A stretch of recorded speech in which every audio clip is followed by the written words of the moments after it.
A paz do Senhor, seja bem-vindo a mais uma aula aqui do EBD em Foco. Eu me chamo Herberson e nesta aula eu vou ministrar a lição número 3, que tem como título As Abominações do Templo. Nós estamos estudando a revista CPAD, esta revista aqui do quarto trimestre do ano 2022, que tem como propósito estudar o livro de Ezequiel, ou seja, nós vamos fazer um comentário de Ezequiel durante este trimestre e nesta lição especificamente vamos estudar o capítulo 8 de Ezequiel. É mais uma visão que Ezequiel tem ali no exílio, na Babilônia, e agora nós vamos estudar essa visão e entender aqui o que Deus tinha para falar com aquele povo daquela época e transportar essa mensagem para os dias de hoje, o que Deus quer falar conosco através desta passagem bíblica. Aqui o título fala as abominações do templo, porque é uma visão que mostra a corrupção da nação de Israel, principalmente no santuário de Deus, em que as pessoas ali, no caso a liderança de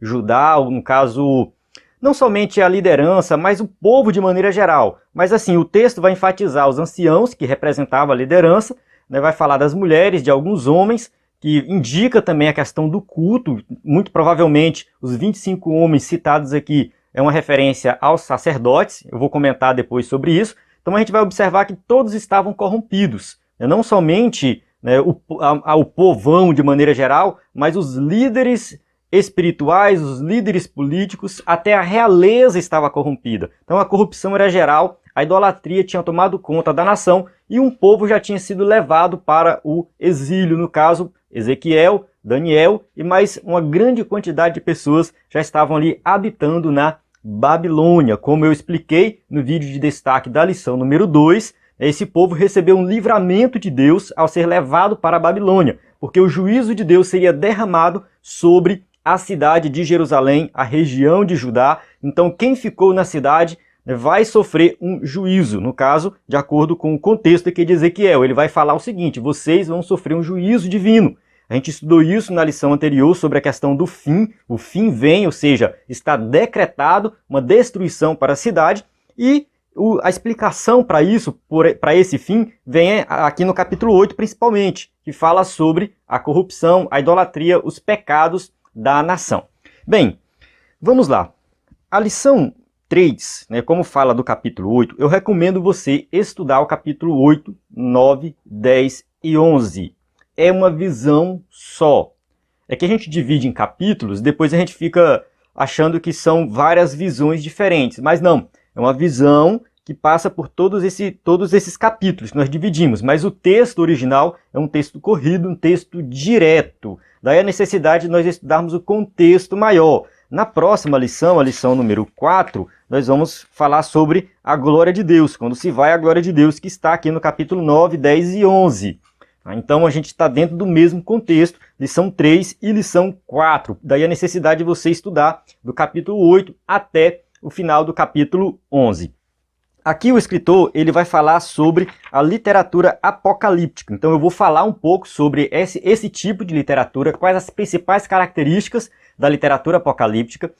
Eu vou explicar a visão em si, então a gente vai debater aqui a questão dele ter sido transportado para Jerusalém, como que foi isso, foi incorpore, foi simplesmente em espírito, era em tempo real, como o escritor da revista diz aqui. Então a gente vai debater isso aqui, vamos entender com detalhes essa visão e ver as aplicações para a nossa vida. Eu vou enfatizar aqui a necessidade de nós fazermos as aplicações, porque a revista em si, ela não se preocupa muito com as aplicações, ela apresenta o texto e deixa a critério do professor fazer as aplicações. E no meu primeiro vídeo, que eu uso slide, eu deixei para fazer as aplicações no final. Fiz algumas aplicações durante a aula, mas eu deixei para o final. Fica também a critério do professor aí da EBD, né, você que vai ministrar, se você quer fazer aplicações de acordo com o que vai expondo cada subtópico aqui, ou se você vai deixar para o final uma aplicação geral. Eu recomendo fazer os dois, tá? Fazer uma aplicação em cada subtópico e no final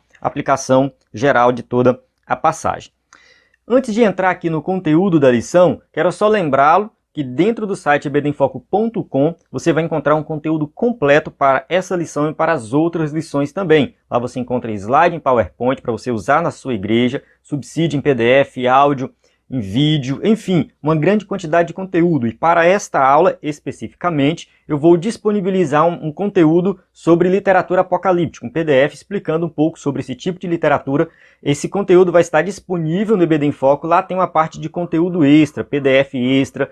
Então, assim, você entra no site, você rola a página no site que no final, mais abaixo, vai estar escrito lá, né, sobre esse conteúdo extra. Você clica, vai ter uma grande quantidade de conteúdo e vai estar lá disponível o conteúdo específico aqui sobre literatura apocalíptica. Qualquer dúvida, é só pegar o nosso número que vai estar disponível aqui no vídeo, na descrição do vídeo também vai estar disponível o nosso WhatsApp, você pode solicitar esse material por lá também. Mas eu recomendo você entrar no site porque você vai encontrar um conteúdo muito bom, muito legal das lições para você acessar. Este conteúdo em PDF, nosso conteúdo em PDF todo é gratuito, você acessa sem precisar fazer nenhum cadastro no site ebdenfoco.com. A assinatura é somente para quem quer fazer o uso do slide em PowerPoint e além dos slides na assinatura você também tem acesso a sermões em PDF para pregar na igreja e alguns cursos para aprender mais.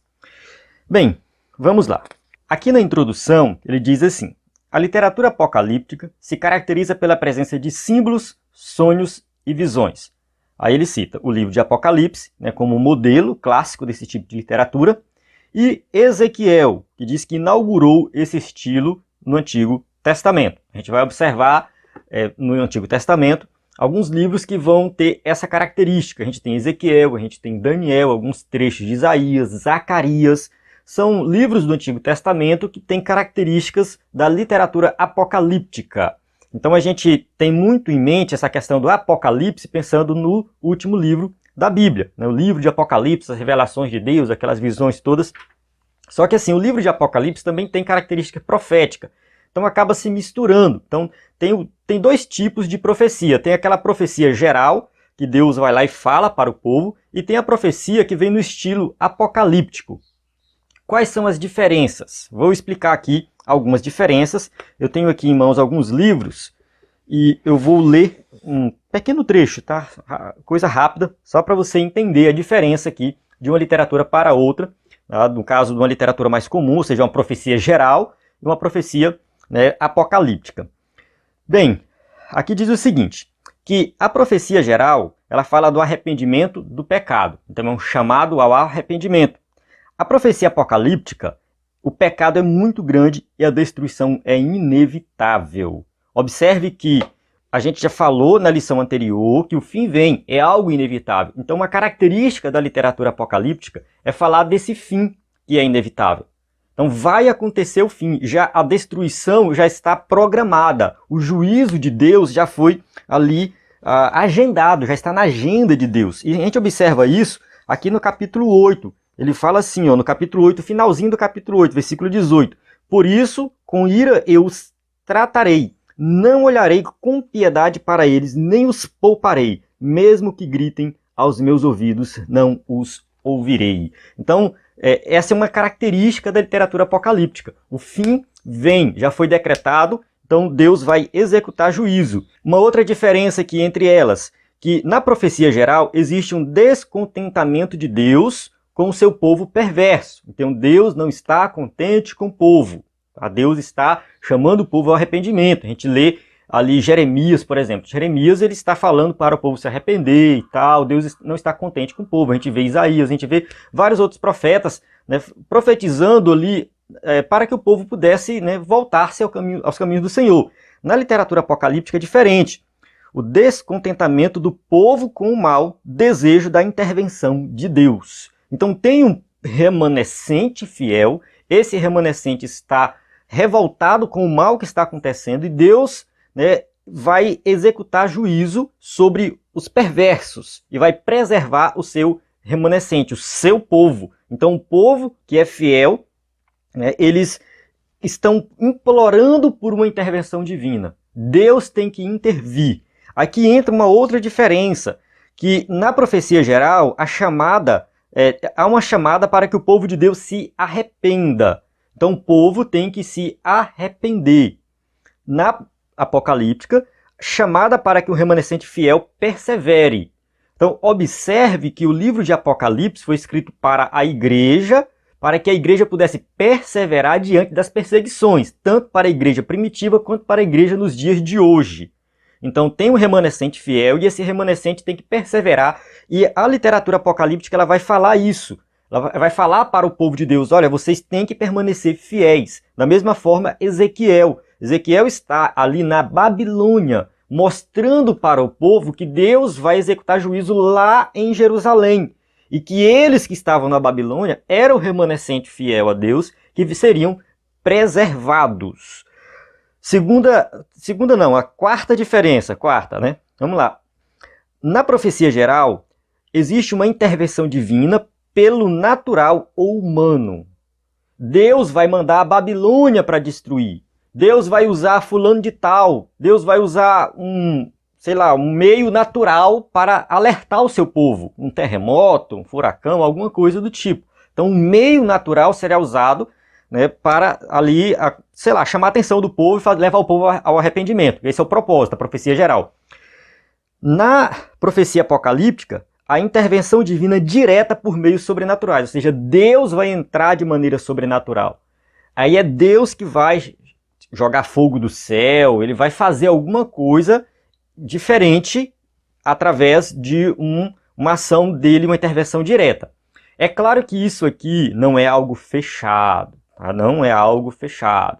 Tem que ser desse jeito? Não necessariamente. São algumas características, às vezes todas elas se cumprem, ou às vezes nem todas se cumprem, se encaixam, mas isso aqui são coisas que a gente vai percebendo.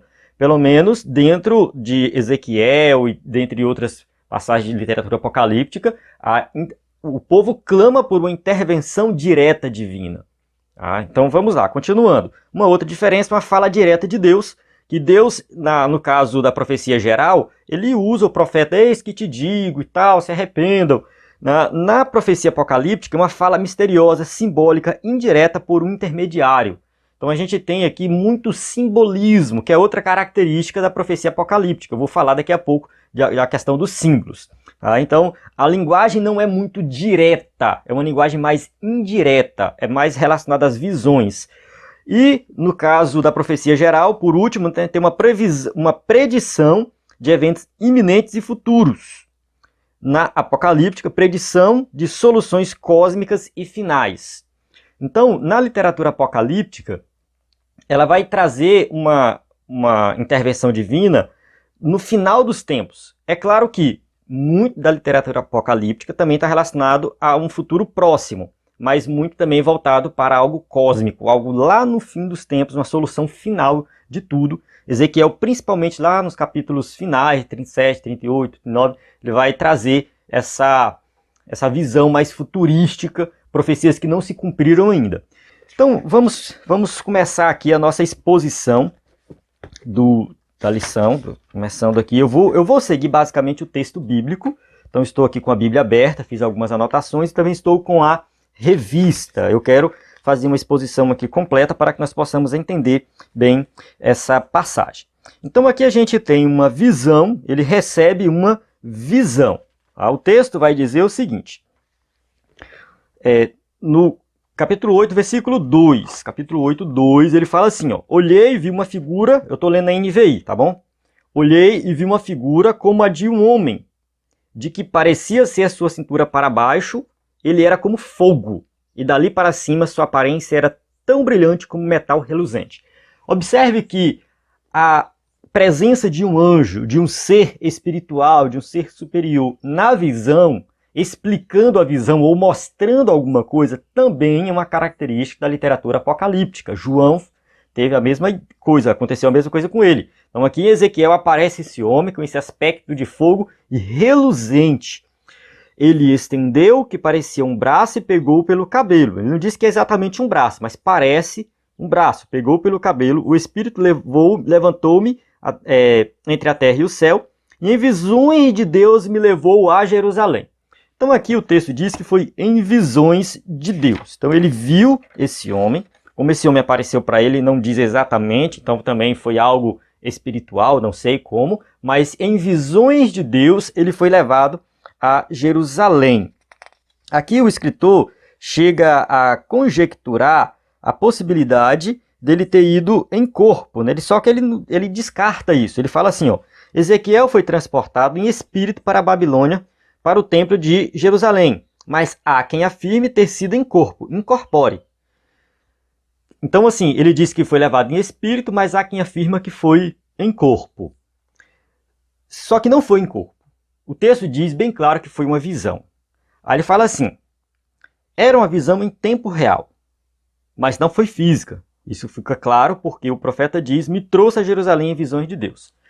Então, está descartada a possibilidade de ser em corpo, mas ele faz uma afirmação aqui que eu acho muito estranha em tempo real. Significa o que em tempo real? Significa uma visão que ele teve do que estava acontecendo no templo naquele exato momento. Eu tenho que discordar disso, pelo seguinte motivo. A visão é uma só, do capítulo 8 até o final do capítulo 11. É uma visão só. E quando a gente lê o capítulo 9, principalmente aqui, deixa eu só colocar aqui onde eu anotei, a gente vai ler o capítulo 9, versículo 1. Capítulo 9, versículo 1, ele fala assim, ó, então o ouvir clamar em alta voz, tragam aqui os guardas da cidade, cada um com uma arma na mão. Então, quem é que clama em alta voz? O homem reluzente do versículo 2 do capítulo 8. Então, esse homem que está acompanhando ele e mostrando as coisas para ele continua com Ezequiel e no capítulo 9 ele fala para trazer os guardas na cidade e ele dá ordem para que matem todos da cidade. Versículo 5 fala assim, ó, enquanto eu escutava, ele disse aos outros, sigam-no por toda a cidade e matem sem piedade ou compaixão, velhos, rapazes e moças, mulheres e crianças. Mas não toquem ninguém que tenha um sinal. Primeiro ele manda colocar um sinal nos fiéis, na testa, e depois ele manda matar quem não tem um sinal. E eles matam todos. Então observe que isso não aconteceu, de fato, naquele momento que Ezequiel estava tendo a visão. Não aconteceu. Então não posso dizer que era uma visão em tempo real. Porque se eu disser que é uma visão em tempo real, eu tenho que dizer que do capítulo 8 até o final do capítulo 11 foi uma visão em tempo real, e não foi. Porque há uma matança, uma destruição da cidade. Então o que que Deus está mostrando aqui para Ezequiel? Primeira parte da visão. Olha a corrupção do povo, a idolatria dos homens, das mulheres, dos anciãos, da liderança, do sacerdócio. Olha só a corrupção do povo. Olha o que eu vou fazer com eles. Eu vou executar juízo. Não vai sobrar ninguém. Então o capítulo 8 mostra a corrupção do povo, da nação como um todo. No capítulo 9 mostra o juízo de Deus por causa da corrupção. Então é algo que aponta para o futuro, para a destruição de Jerusalém. Não é uma visão em tempo real. Então, a gente tem que entender que isso aqui, tudo é uma visão. No capítulo 10, a gente tem a questão da glória de Deus que se afasta do templo. Aqui, aí, no caso, a gente vai citar na próxima lição. E no capítulo 11, o julgamento dos líderes de Israel. E, por último, a promessa da volta do povo. Então, a gente tem que entender o contexto completo. E a visão só termina no finalzinho do capítulo 11. Então a gente tem que ver que é uma visão só, por isso eu creio que ela não foi em tempo real, principalmente do capítulo 9, que tem toda essa matança que indica para o juízo de Deus sobre a nação. Bem, vamos lá. Aqui ele diz, o escritor da revista vai começar comentando aqui, a imagem de ciúmes, tópico 2.1. Essa imagem de ciúmes... aqui, ela está colocada bem na entrada do templo, na porta do templo, e de acordo com o texto de 2 Reis 21, 3 e 7, é uma imagem de Azerá, foi colocada lá no passado, e depois foi destruída por Josias, e muito provavelmente voltou. A questão da imagem em si, ela não é assim tão relevante. É uma imagem de um outro Deus, colocada na porta da entrada do templo. Então a gente já observa aqui que a corrupção ela tinha ali concordância com todo o povo, porque o povo estava vendo isso e estava aceitando. Então vou dizer, porque é algo muito restrito, escondido. Não, era algo explícito. É algo que está para todo mundo ver.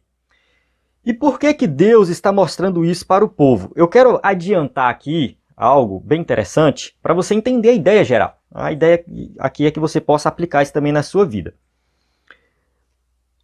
Assim, o povo estava na Babilônia, certo? Ezequiel estava na Babilônia. Eles estavam preocupados na Babilônia, porque na Babilônia não tinha templo.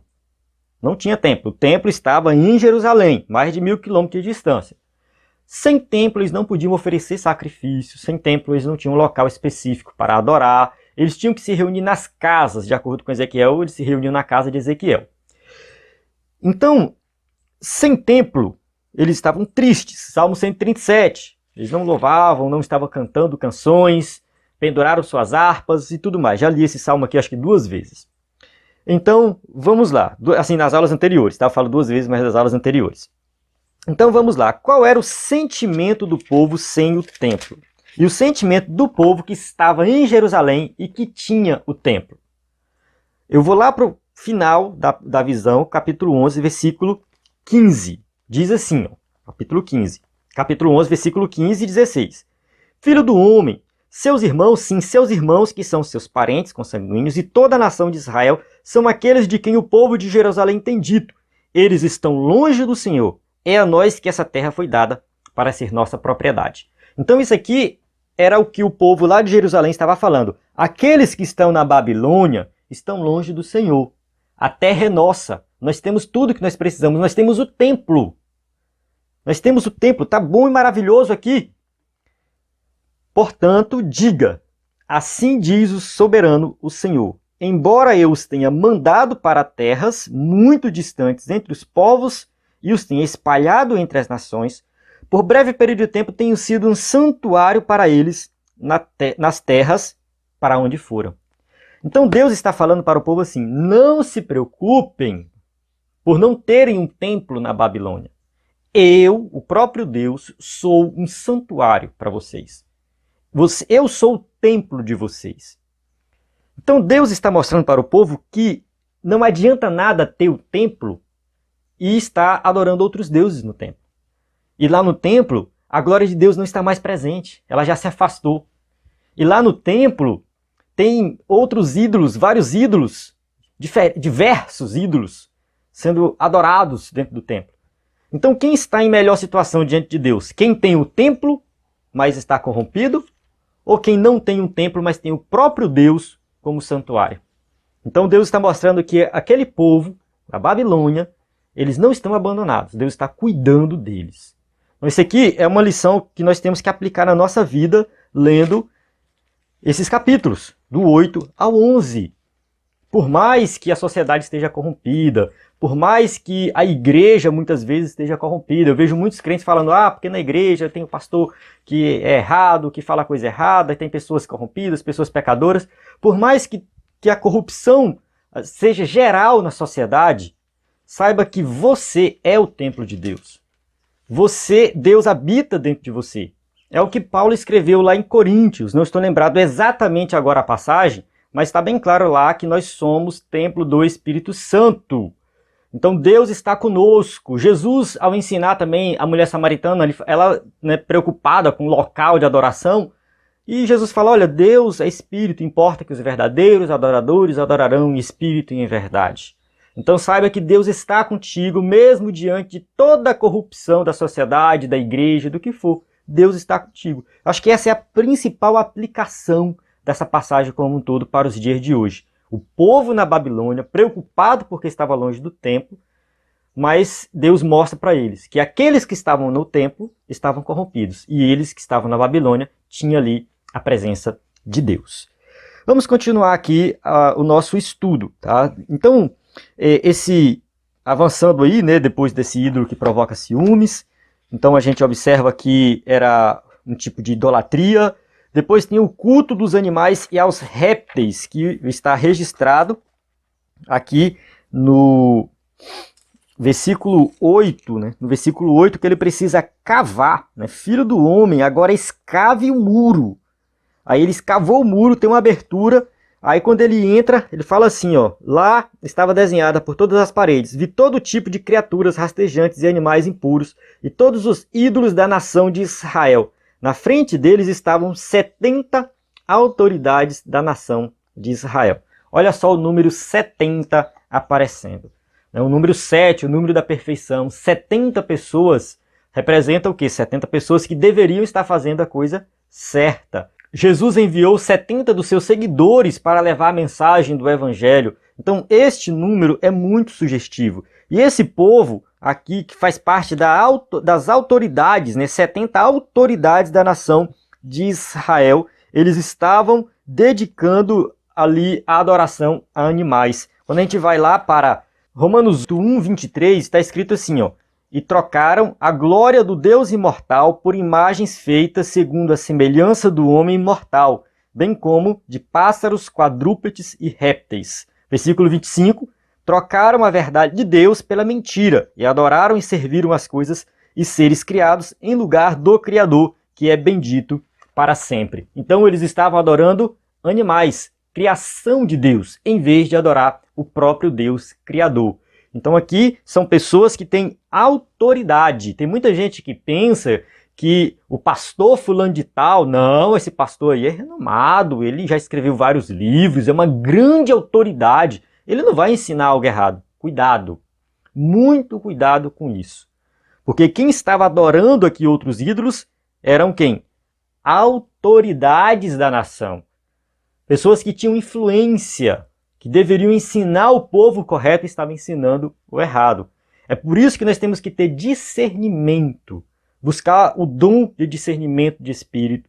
Nós temos que estudar a palavra de Deus, entender essa palavra e tirar nossas próprias conclusões, porque quando a gente ouvir a heresia, algo errado, seja de quem for, você tem que falar, epa, tem algo errado aqui, tem algo estranho aqui. Esses dias eu recebi um áudio de um pastor muito famoso, um outro pastor me mandou, olha só, o pastor fulano de tal falou aí. Eu falei, olha, eu não acredito em nenhuma palavra do que ele diz, porque ele não apresentou nenhuma prova. Não tem nenhum documento, não tem nenhuma prova. Ah, mas ele é formado no sei o que e tal, e tem doutorado, e foi meu professor, eu conheço pessoalmente, eu falei, pode ter o título que for. Se não apresentar uma prova, se não apresentar um documento, eu não acredito. Então, a gente tem que ter muito cuidado em querer, né, assim, confiar cegamente em alguém, cegamente em um ser humano. Maldito o homem que confia no homem. A gente não pode confiar no ser humano, a gente tem que confiar em Deus.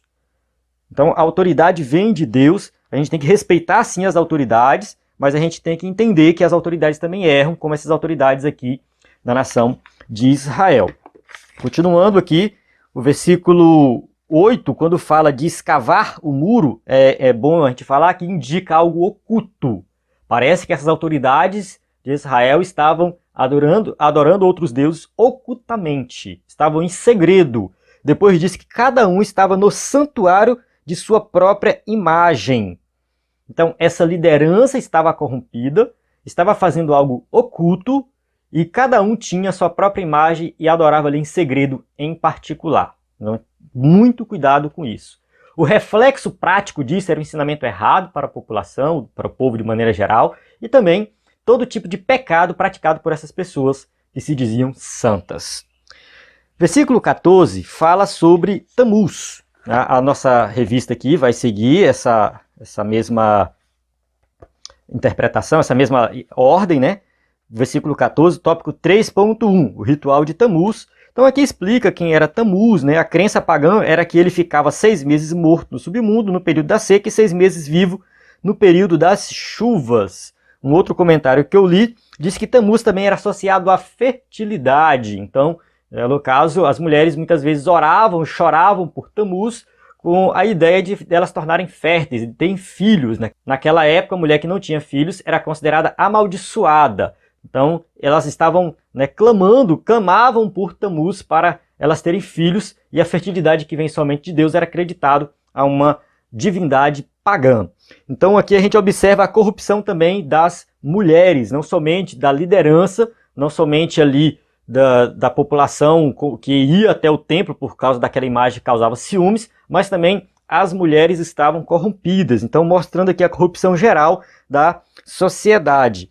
E a última, né, que ele vai ver que é a última corrupção, são dos 25 homens, capítulo 8, versículo 16. Então ele me levou para dentro do pátio interno da casa do Senhor, e ali, à entrada do templo, entre o pórtico e o altar, havia uns 25 homens, com as costas para o templo do Senhor e o rosto voltado para o oriente, e se prostravam na direção do sol.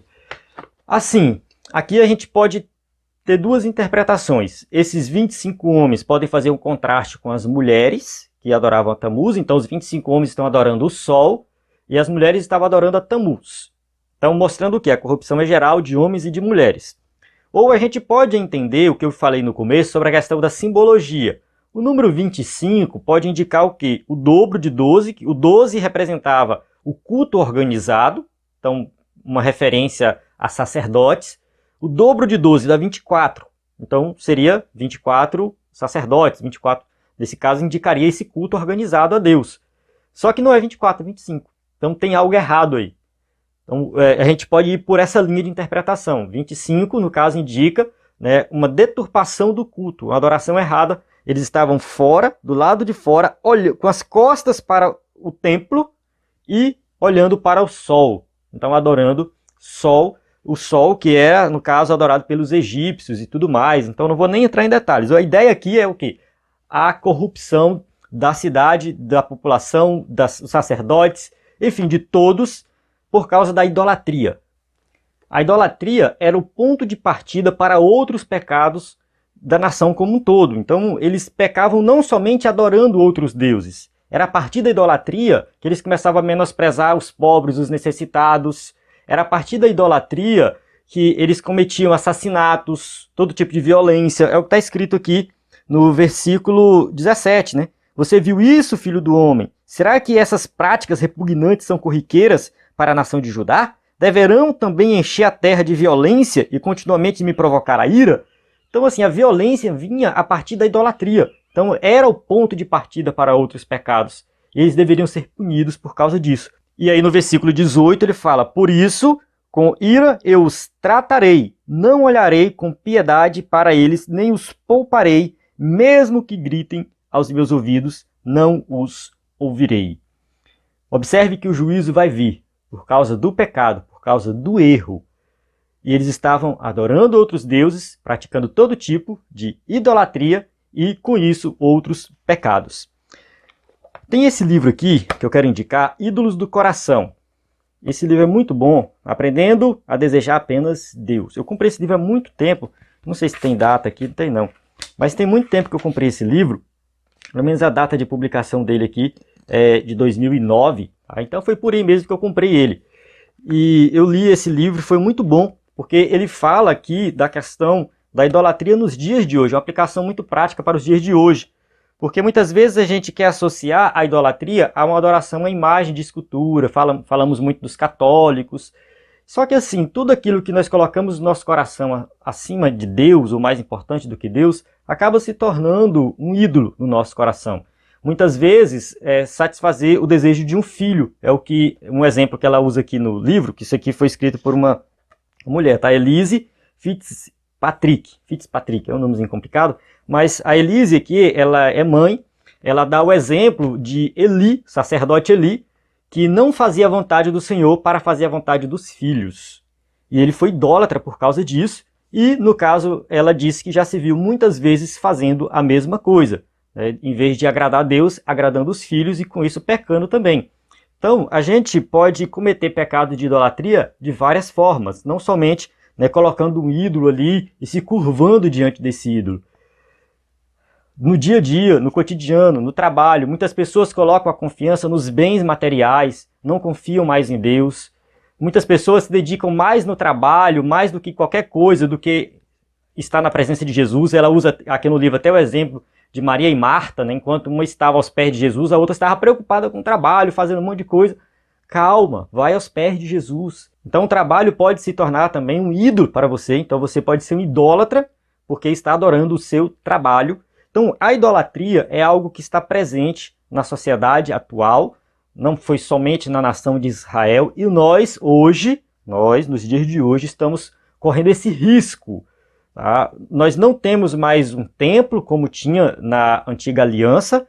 O templo de hoje ele tem um significado diferente do templo da antiga aliança, mas nós vamos ao templo ali para nos reunir com os irmãos, adorar a Deus, servir a Deus.